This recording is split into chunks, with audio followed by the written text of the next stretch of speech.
Luka 15-ci fəsil. İtmiş qoyun məsəli. Bütün vergi yığanlar və günahkarlar İsanı dinləmək üçün ona yaxınlaşırdılar.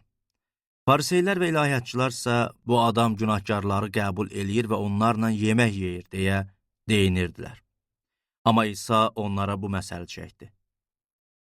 Sizlərdən birinin 100 qoyunu olsa və onlardan birini itirsə, 99-unu çöldə qoyub, itmiş qoyunu tapanadək onu axtarmazmı? Tapanda isə onu sevinclə çiyinlərinə qoyar. Evə gələndə öz dostlarını və qonşularını çağırıb belə deyər: Mənlə birlikdə sevinin, itmiş qoyunumu tapmışam. Sizə bunu deyirəm. Beləcə də göydə tövbə eləyən bircə günahkara görə tövbəyə ehtiyacı olmayan 99 salih insan üçün olduğundan daha çox sevinc olacaq. İtmiş pul məsəli. Ya da başqa bir misal. 10 dirhəmi olan hansı bir qadın bir dirhəmini itirsə, çıraq yandırıb evi süpürərək onu tapanadək diqqətlə axtarmaz? Tapanda öz rəfiqələrini və qonşularını çağırıb deyər: Mənlə birlikdə sevinin, itirdiyim dirhəmi tapmışam. Sizə bunu deyirəm. Allahın mələklərinin önündə də tövbə eləyən bir günahkara görə sevinc olur. İtmiş oğul məsəli. İsa bunu da danışdı. Bir adamın 2 oğlu var idi. Oğlanlardan kiçiyi atasına dedi: Ata, var dövlətimdən payıma düşəni mənə ver. Atası da varını onların arasında bölüşdürdü. Bir neçə gün sonra kiçik oğlu nəyi vardısa yığıb uzaq bir diyara yollandı. Orada pozğun həyat sürüb var dövlətini heç-puç elədi. Oğlan hər şeyini xərclədikdən sonra o ölkədə böyük bir aclıq oldu. O korluq çəkməyə başladı. Buna görə də oğlan gedib o ölkənin sakinlərindən birinin yanında iş tapdı.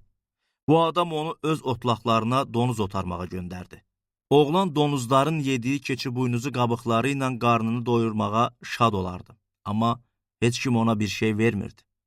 Onda oğlan ağlı başına gələndə dedi: Atamın nə qədər muzlu işçisi var, hamısının da doyunca yeməyi çörəyi var.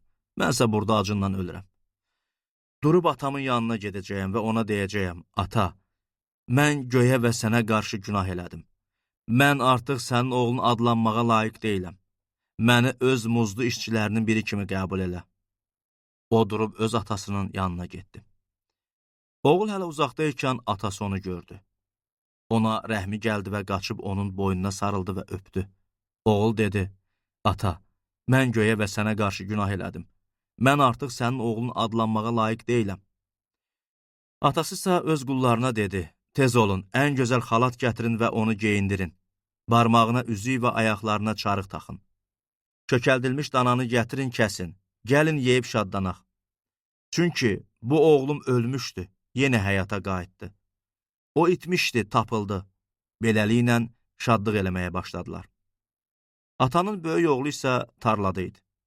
Qayıdaraq evə yaxınlaşanda çalğı və rəqs səsləri eşitdi. O, nökərlərdən birini yanına çağırıb soruşdu: Bu nədir? Nökər ona dedi: Qardaşın qayıdıb. Atan da onun sağ-salamat qayıtmasına görə kökəldilmiş dananı kəsib.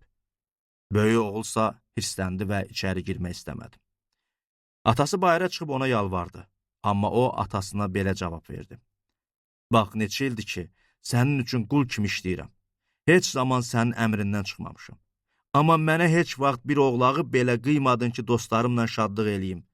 Bu oğlunsa sənin bütün varını fahişə qadınlara sərf eləyib. Amma o qaydanda sən onun üçün kökəldilmiş dananı kəsdin. Atasısa ona dedi: Oğlum, axı sən həmişə mənnənsən və bütün varım sənindir. Lakin sevinmək və şadlanmaq lazımdır. Çünki sənin bu qardaşın ölmüşdü, həyata qayıtdı. O itmişdi, tapıldı.